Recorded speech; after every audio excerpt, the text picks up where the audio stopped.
Hello, welcome to Faith, Purpose, and Freedom, where we share real hope, real stories, and real inspiration. Today, I Mm. have Beth Meek with me today. Welcome, Beth. Thank you, Kayla. It's nice to be here. Yes, I'm excited. So, Beth is a holistic nutrition and health coach, and she is truly a champion for caregivers. She has an amazing journey of what her and her husband, Steve, kind of journeyed through, what transitioned her into being a caregiver, and now what has transitioned her into being a nutrition and health coach, along with helping those who are caregivers. And it's beautiful. Beth, why don't you Thanks. start and just kind of tell the audience just how this journey started for you? Okay, well, thank you again for having me. And hi, everybody. It's really nice to be here. So I guess really what I can start with some of our journey first, and then I'll tell you about the caregiving part. So Steve and I were married, and I won't go into all those details, but when we retired at Steve was 55 and I was 50. We were in Ontario. And we decided we wanted to go on the mission field, which we had been, but so we decided to do a YWAM discipleship training school, DTS. We chose Perth, Australia to go to. It was one of the places we had wanted to travel to. So we did that. And God was very instrumental in leading us there, but we didn't know where we wanted to go after that, whether we were going to go back to Ontario or wherever. So we had friends that lived in Red Deer, Alberta, which is where we are now, and they invited us to come and visit them before we left for Perth.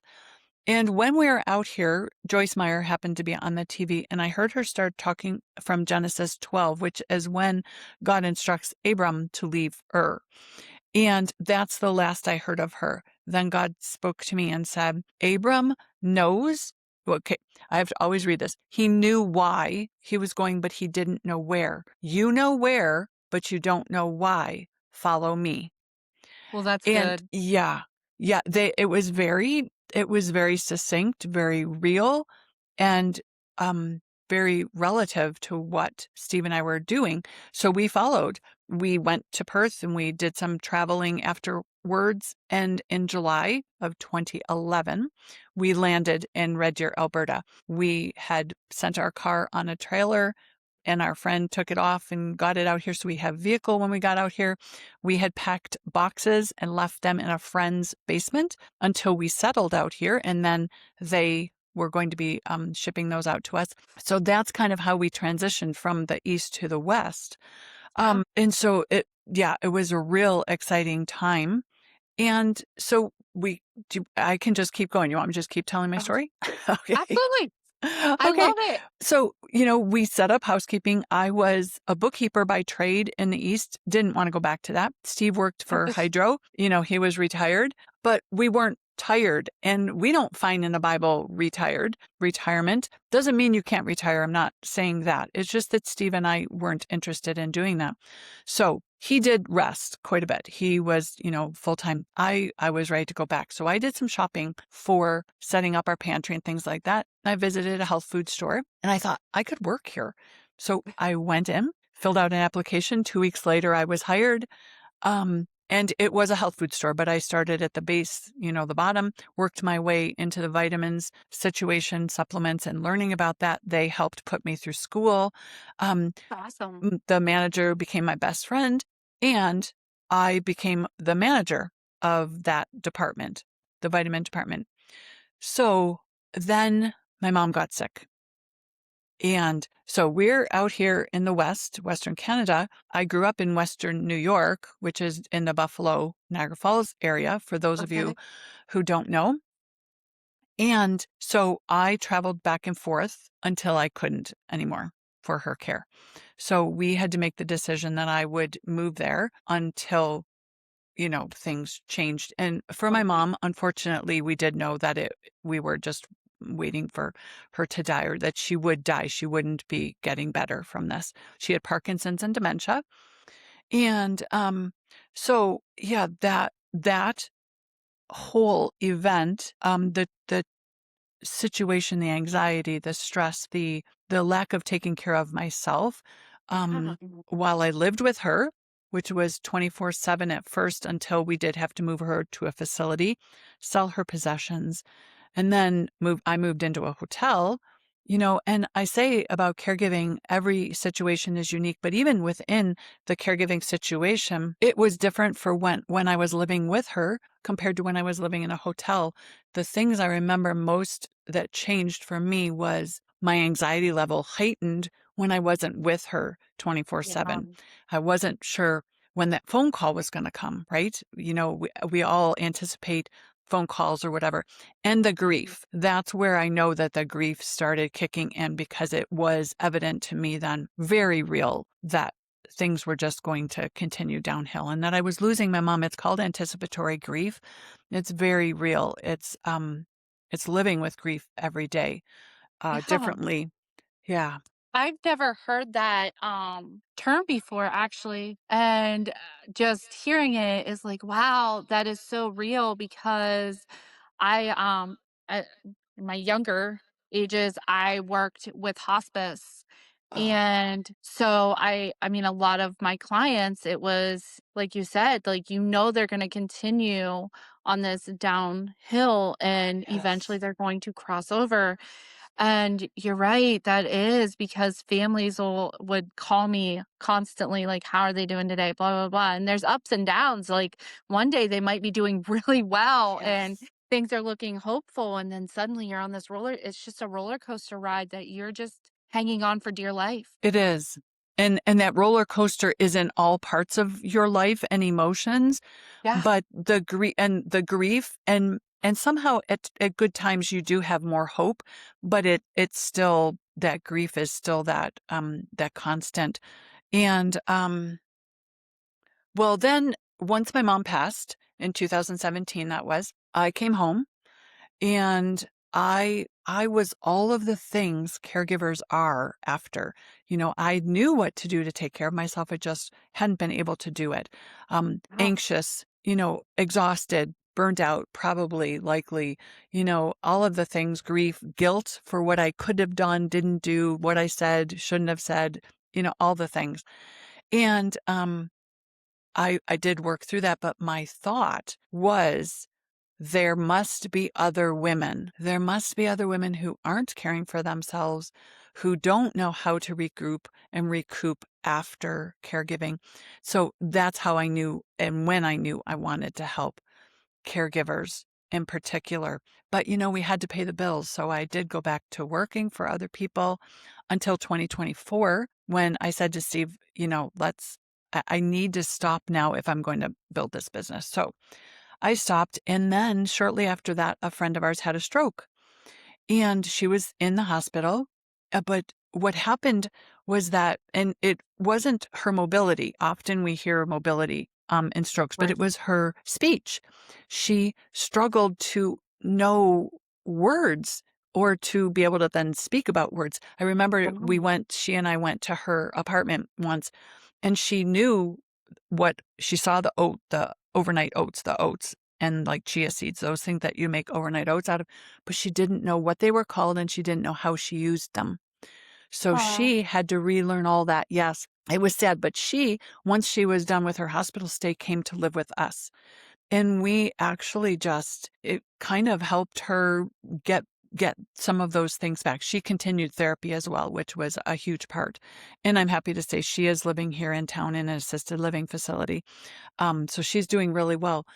But when she left in December of 2024, I knew that I needed to get to work with caregivers. So it was in January that I started doing that full time for myself. And So yeah, so So I just want to tune in on something we had, please do. discussed. When she came to live with you, what exactly was that situation? Because I just, I always love to highlight God's glory in everything we do. And Yeah. so at that transition, you and Steve were actually looking for a home, the one you live Yes. in now, but God placed you somewhere else for a moment. Absolutely. And that was huge in our life. We had been told in 2024, we had felt we were being led to sell our house.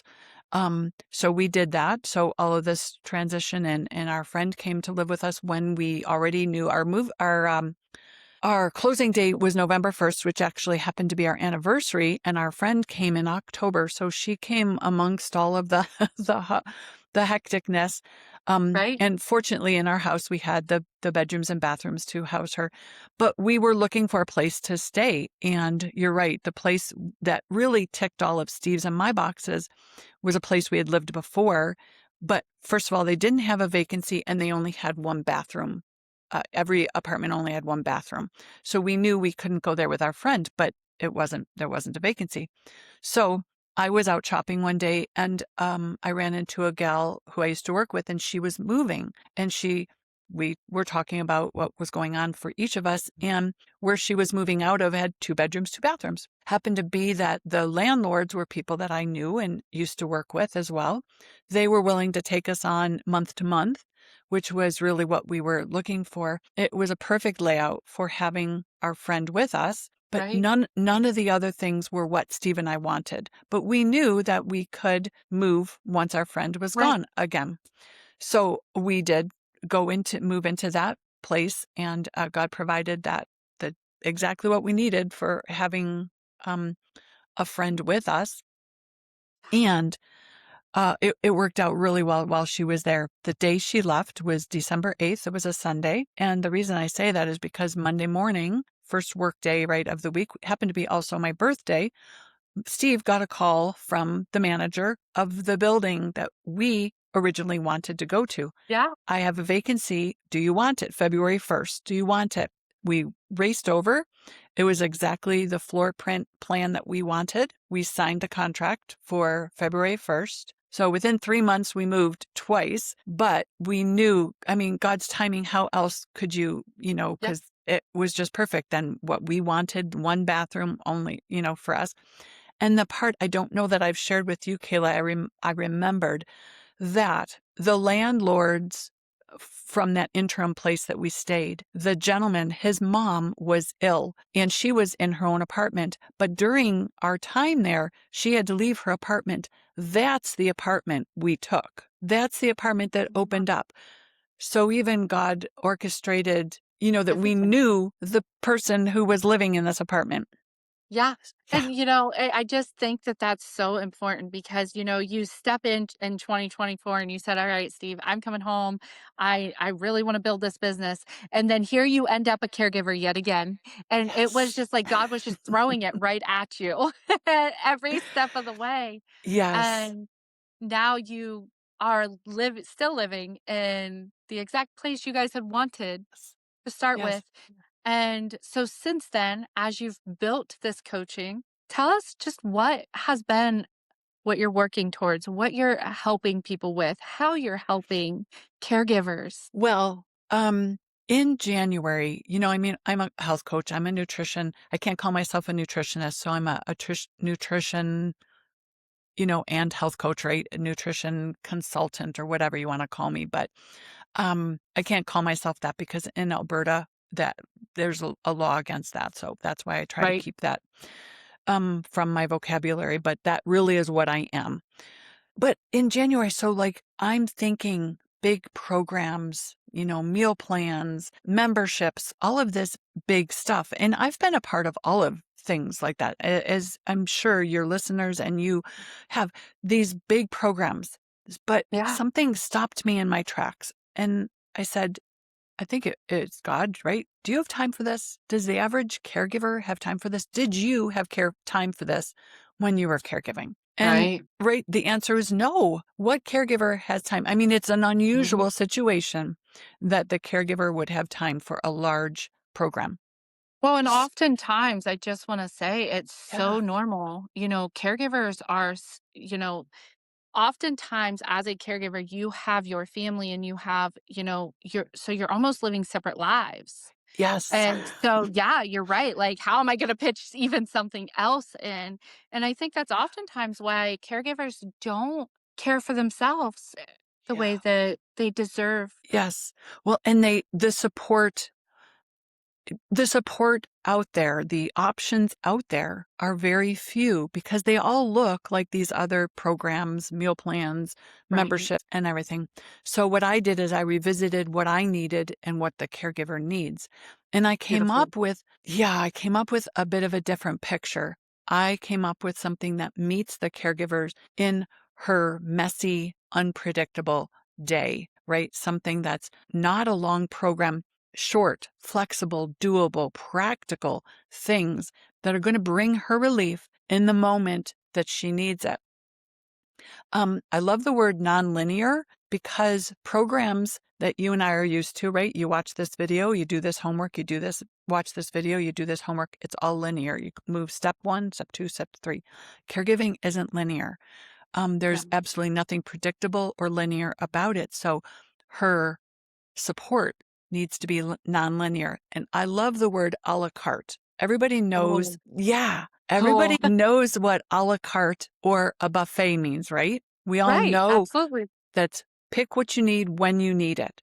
That's exactly what I Yeah. used them. So I created and still am creating digital tools and products that consist of videos, audios, PDFs, cheat sheets, journal prompts, scripts, things that she can use in her moment, 2 to 4 minutes a piece to consume, to watch, to Right. listen, because that's all she's got at certain Yeah. times, right? Depending on her needs at the time.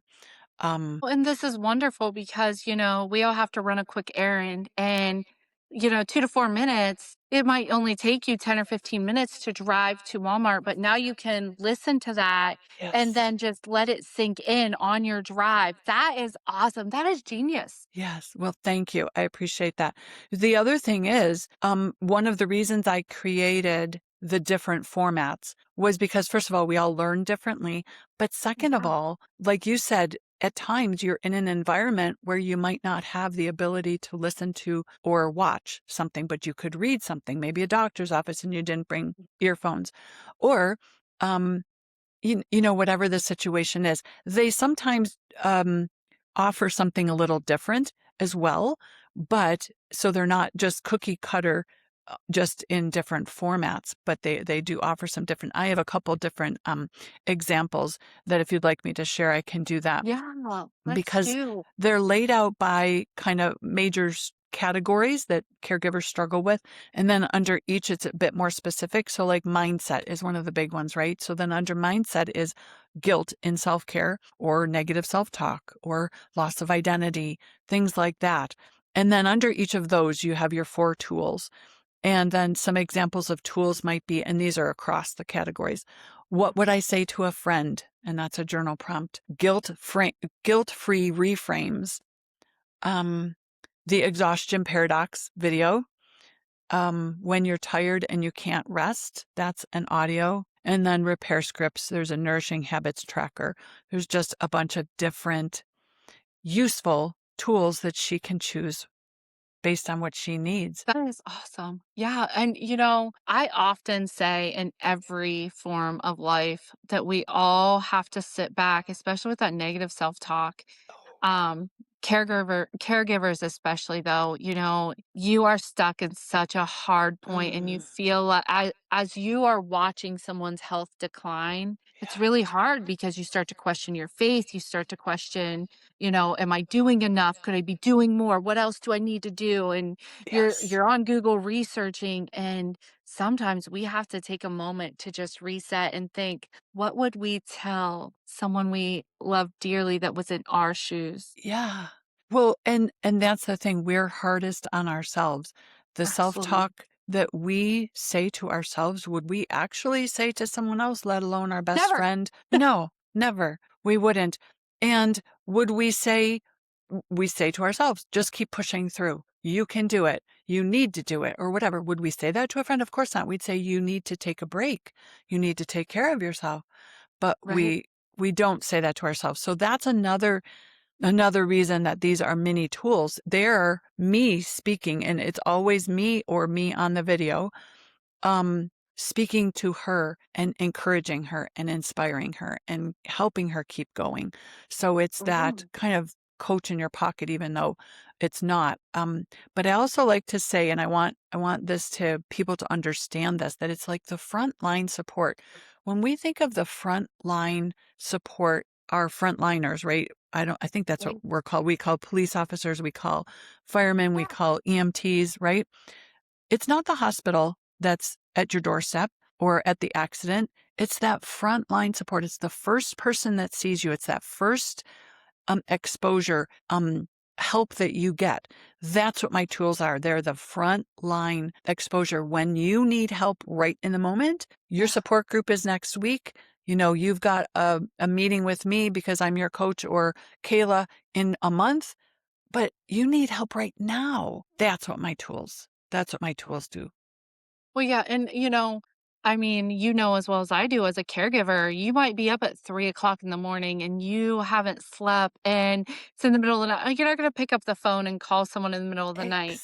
Even Exactly. if your best friend told you, "Call me if you need Anytime. anything, day, night, I don't care what time it is," you're not going to. 9 No. times out of 10, you're not. So, it is so beautiful that they can be like, "Okay, I don't wanna bother anybody," and although they're not a bother to anyone, that's how you Right. feel in that moment. That's right. They can pull it right out of their pocket, and here they are with Beth Meek just encouraging and leading and guiding them, and that's beautiful. It is honestly genius. Oh, thank you. So, Well, s it's what I coulda used, so I'm glad I can yeah. have it available for others. So tell me just, if you don't mind sharing, what is some of the, biggest encouragement that you give through that? Well, I suppose most of the time what everybody needs is to feel that they're not alone, that they're, not in this alone, and that, you know what? That they don't need to feel like they can't take care of themselves. I think that permission side of things, we all need to give ourselves permission to do that. First of all, we should never Right? look for someone outside of us to give us permission to take care of ourselves. But if you need to borrow that permission, I'm the one to borrow it from, right? I can Yep. tell you you need to take care of yourself. So the encouragement is that self-care isn't selfish. We grow up, we live in a society and possibly have grown up in a family or in a culture where self-care is selfish or is Yeah. viewed as that. And I don't believe that. One of my biggest philosophies is that self-care isn't selfish. I think the problem is what we think self-care is. That's why I speak about redefining self-care. But the going back to your encouragement is that I'm just always going to help her understand that she can do it. She doesn't have to do it alone. Um, Right. Boundaries are healthy. Boundaries are necessary.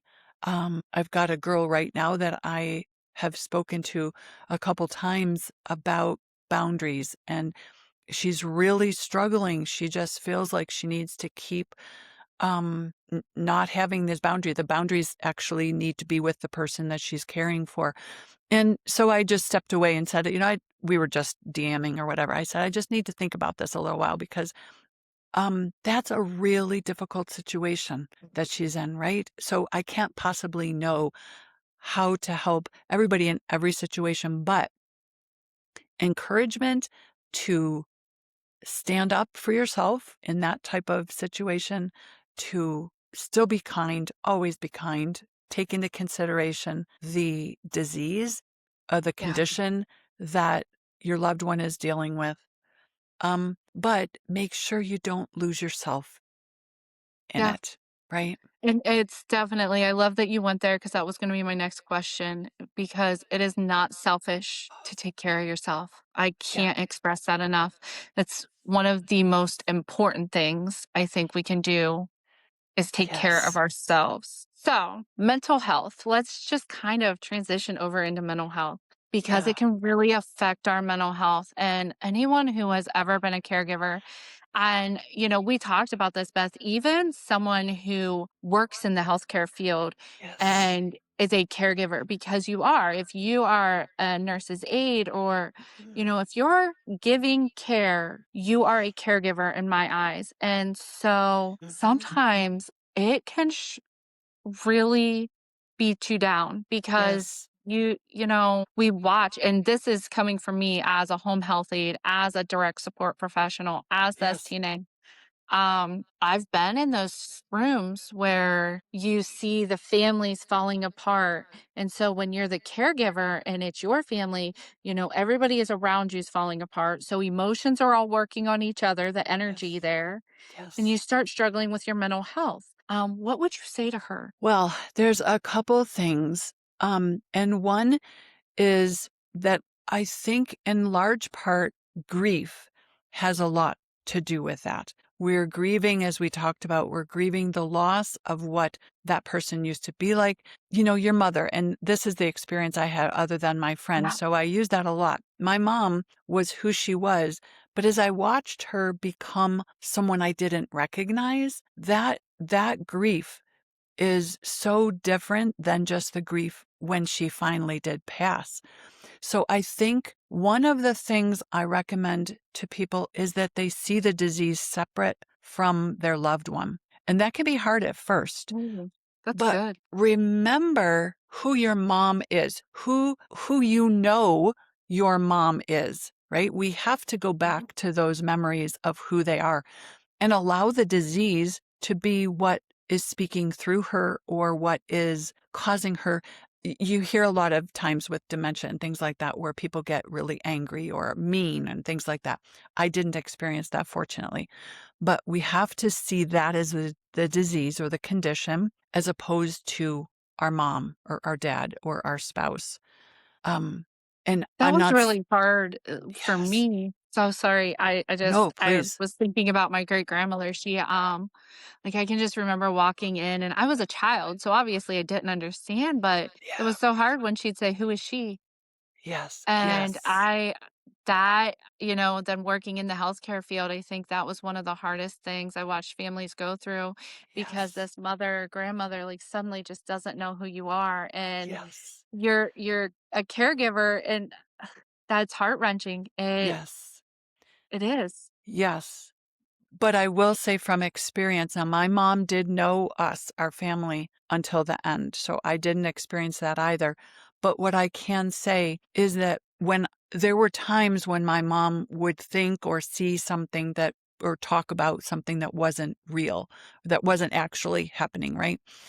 Or that was from so long ago, we have to meet them in their moment. That's the Yep. other side of our mental health. If we continue to say, "No, mom, that's not right. That's not what's happening," or "You're seeing things, mom," or I'm Beth. If she hadn't recognized me, who are you? Well, I'm Beth, your daughter. You should remember me, because that's what we want. So we need to meet her where she is as opposed to Yeah. expect her to continue to meet us in real life. So we have to be okay with her saying to her mom, "I'm Beth. I'm your daughter. I'm here," or whatever it is Yeah. that she needs. And that is all of a part of the grief. The second part I would say is that you need to talk to somebody. And it doesn't even need to be a coach, but a coach would be fine. But it might be a friend. When I find when caregivers only are talking to and only have that social interaction with their loved one, they start in thinking and mentally being where that loved one is.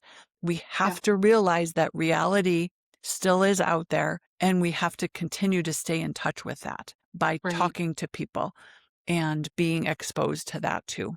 I am just gonna tune in and, share just something. Yes, please do. So, I did a podcast the other day that was awesome, and the woman shared with me that it takes 8 minutes to reframe our mindset. Mm. Who doesn't have 8 minutes? And so as we were talking about this, and we were talking in the realm of everything, the world and life gets tough. Yeah. So, whether you're a caregiver, whether you're someone just struggling right now, finances, whatever it might be, the Mhm. burdens and the voices can sometimes just almost be too much to Yes. handle. And so Yes. I thought, what if we created a group and anybody that needed 8 minutes could comment 8 minutes? And whenever there's enough people in that group, somebody can call that person on Facebook and we can talk. I And see. so that is something that is going to be launching in the next couple weeks. And so that was just huge for me. Yes, find someone to talk to. And if you can't, I want you to know anyone that's ever struggling with their mental health, you can dial 988. at any time, 24/7. And you are going to be connected with a counselor, a therapist. You are going to be connected with someone who is trained Nice. to walk you through it. There is no shame ever in just That's right. needing to reach out to a pastor. You can Yes. message me privately on Facebook. You can email me. I will, in fact, get back with Mhm. you. I never want to see anyone struggle. So I just always like to throw that out there. May is Mental Health Awareness Month, and Yes. I am a survivor, and Mm. I definitely just will empower anyone. You are worth it. You matter. Always care for yourself because it is just so very important. And when you are a caregiver, I think the hardest thing is the empath in all of us, because we all have it. It gets in us and it can get tough. And so now you're feeling everybody Yeah. else's emotions, but then you're feeling the weight of everything that's happening right before you. And it's almost like reality addiction. At that moment, that's all we see. That becomes our only reality. And we forget everything else that's still existing and what's within us. Yeah. Yeah. So, yeah, I just think that's so important to highlight. Yes. And you're right. We do get so involved in that new life that we are living in that moment that that's why that connection, no Yeah, matter who it is in what form or capacity, taking a walk and saying hello to a neighbor, it doesn't matter. I don't care. It's got to be something that keeps the reality, what really is happening outside, absolutely. still alive. Because we can get so secluded, or we can just get so discouraged by needing to talk always about, the past, because that's what, your loved one is talking about. And sharing that with them is important and being there for Right. them in that place. But doing that is self-care. Absolutely, absolutely. So, Beth, what would you say to the caregiver who maybe thinks they're failing, but they're absolutely doing their absolute best? Oh, yeah. Well, first of all, I'd say you're doing a great job. You're doing one of the most difficult jobs there is. Um, and so just keep going. Um, but you're doing a great job. The second is because I'm very much about mindset. Now, I'm not a mindset coach or a therapist or anything, but we talk about mindset because you can have the best intentions, even changing your diet. But if your mindset is, oh, I can't do this, or I'm eating crap, or it doesn't taste good, then you're going to always go back to your bad habits. So mindset always comes before a big change, a transformation, I Mhm. should say. But I would say, who's telling you you're failing? Is it you? Yeah, Or is it coming from someone else, which is possible? Or is it Facebook or something like that? Or is it a right, combination, right? It might be a combination of all this. And I would say, are you really failing? right, Or have you just taken too much on? Do you have too much on your plate? Or do you have such high standards for yourself that you can't possibly attain to them? Are right, you expecting too much? This goes back to your friend. This is a plumb line. Would you expect this of your friend? right. Exactly. No, I So agree 100%. we weren't we weren't aren't we weren't and aren't meant to do it all, but somehow we have this superwoman complex. And that Yeah, is one of the areas that I have tools under, because so many women think they have to do it all. And you some know, realize they shouldn't, but they can't stop trying to do it all. yeah, But absolutely. it's not sustainable. It's Right. doesn't work. It's not humanly possible to do everything. No, it isn't. And so I'd say you're not failing. Um, No. you're not. The only way you can completely fail is if you completely quit. Yeah. Or if you don't try, right? If you don't Right. attempt to help someone or whatever. And Yeah. you know what? I'm not even saying that if you can't attempt to help someone, that's failure. We No. can't attempt to help everybody. Again, we can't do it all. Right. But yeah, Especially in we're caregiving, though, it is just so important to make sure you are giving yourself everything you need and talking to yes. yourself like you would talk to your very best friend, the Hmm. encouragement you would give her, give to yourself. Yes. So, when we talk about mental health, I want to kind of tune in on the patient Okay. because when the patient gets a mental health or gets a health diagnosis that can affect their mental health very Yes. badly. So Yes. now we have a caregiver who they're struggling with that diagnosis too, but now they're also trying to help their loved one Yeah. who is struggling. What encouragement would you have for them? Well, I would, I guess, once again say that you're doing a great job and you can't do it yourself. Um, I would reiterate what we just mentioned about trying to see your loved one as a separate entity from that diagnosis. Right. I would for sure, especially if it's a new diagnosis or whatever, I would for sure make sure you're talking to some health professional, pastor, somebody that Right. you can vent to and share all of your grief and anxiety and what comes with a new diagnosis for someone else, so that Yeah. when you are with your loved one, you can support them as best as possible and not just vent with them. Although sometimes letting your mom or your spouse or whomever that might be know that you're struggling too is good. It's important to let them know that you're not this, invincible and strong person, but making sure that the most support you can give them is that. So I would say that it's always finding outside help or making sure you have Yeah. that person to vent to. Separating, Absolutely. yeah, separating that diagnosis and always, I guess I hate saying it again, but meeting them where they're at. If they're having a great day, be in that great day. If they're Absolutely. having a bad day, it's not that you have to go in and wallow in it with them. Right. But don't just try to bring them out. See what you can do for them. Because what I think also is missing in help for caregivers is help to realize that as the caregiver, sometimes it feels like, what do I want to say? That you're the only one that's struggling, but your loved one is struggling equally, if not more, with the changes that they're experiencing in their own life. And they Imagine, often feel like a burden. yes, yes, a burden. And imagine losing your independence, losing Absolutely. your sight, possibly losing your ability to walk, losing your mental capacity, right? Losing, becoming incontinent, losing your ability to wash and bathe yourself by yourself. So, what we as caregivers are dealing with is hard, very hard, but we've continue have to see our loved one as human in what they're dealing with as well. Right. Yeah, I agree.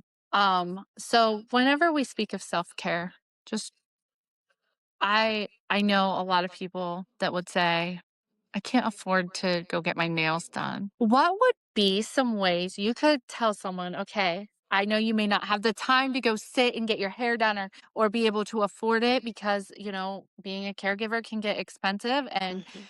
weigh on finances, all of this. What are some ways we could encourage women to do some self care that could be cost efficient, but is going to make you feel better, make you feel rejuvenated? Okay.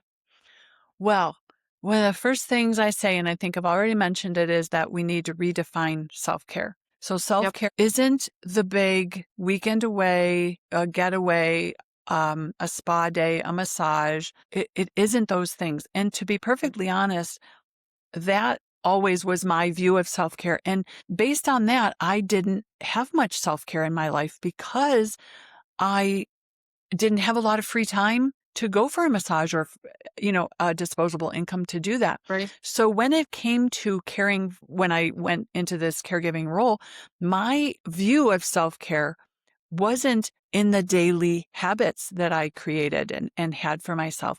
So I suffered that as well. So that's why we have to redefine it. It's not those big things. It's the little things that you do. It is getting a shower before 10 p.m. It's being able to brush your teeth after a meal or in the morning. Sometimes it's getting out on the porch, getting into fresh air. It's being able to choose an apple as opposed to a candy bar for a snack.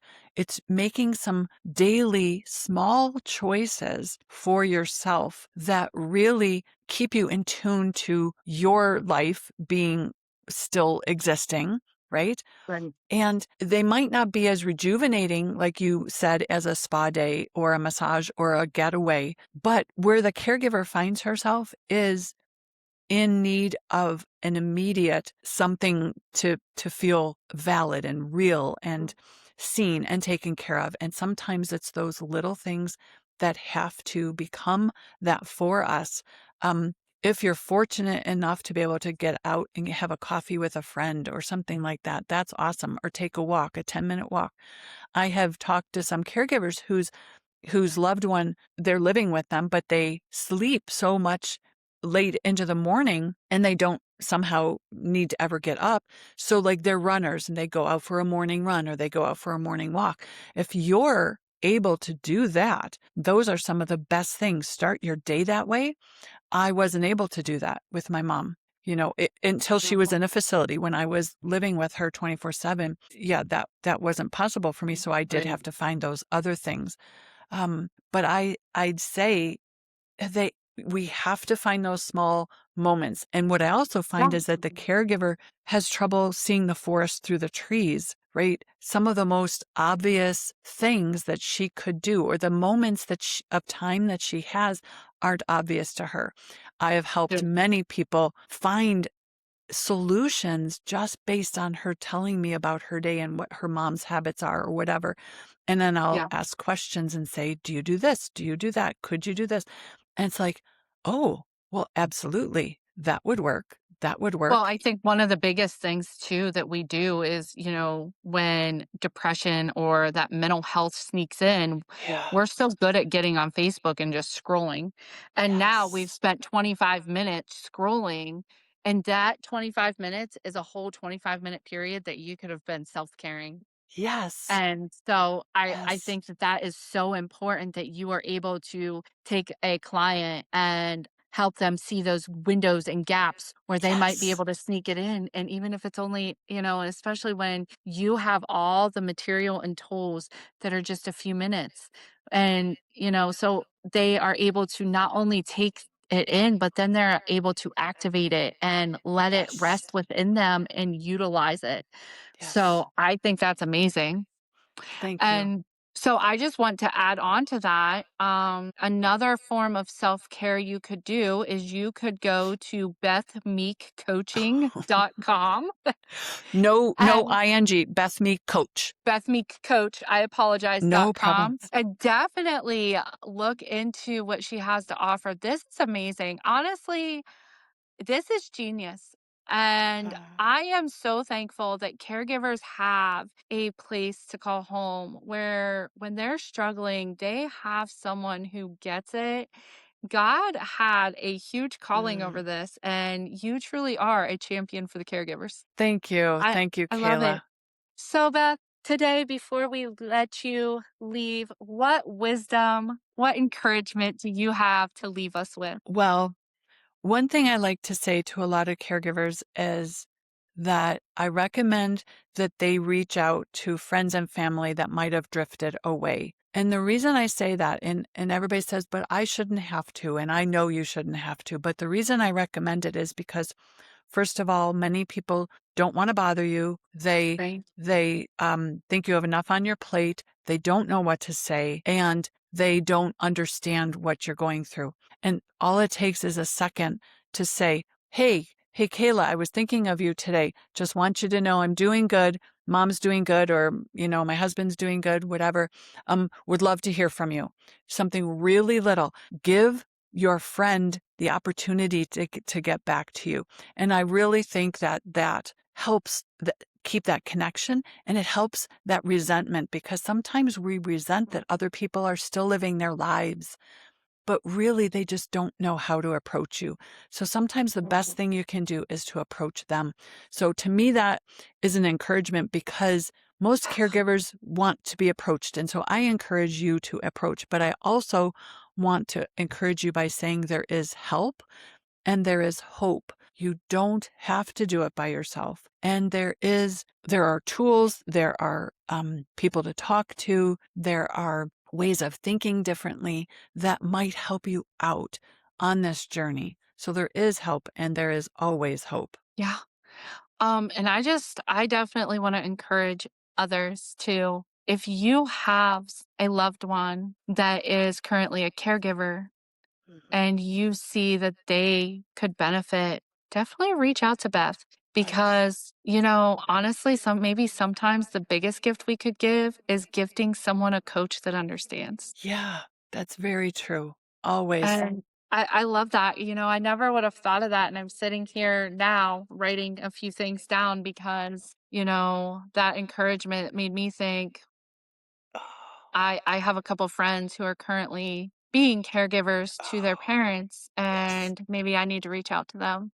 Oh, And so that's really on my heart right now.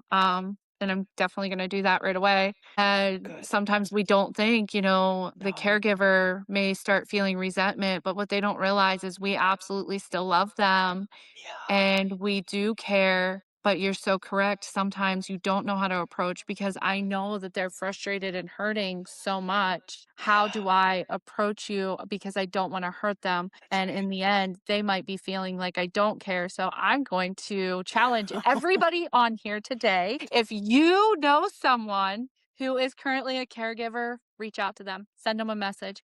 If you Amen. are the caregiver, reach out to somebody that's gotten distant, send Yes. them the message. Let's love and support each other right where we're at, no matter the circumstance in every Amen. situation. Amen. Yeah. That's beautiful. That's beautiful, Yes. Kayla. Well, Beth, I thank you for being with us today and the wisdom you bring. I thank you for being such a champion and being the hands and feet of Jesus to Thank you. every caregiver in every situation. I mean, the Lord is just all over this for you and everything you and Steve have walked through led you right here to where you are today. And it's just Absolutely. beautiful. It's all Absolutely. God. It is. Yeah. All Praise right. Well, God. hey, thank you so much for being with us today. Guys, I will share in the description all of the information to connect with Beth. Please reach out to her and definitely know that there is a place to call home if you are struggling. We love you all. Have a Yes. blessed day. Thanks, Kayla.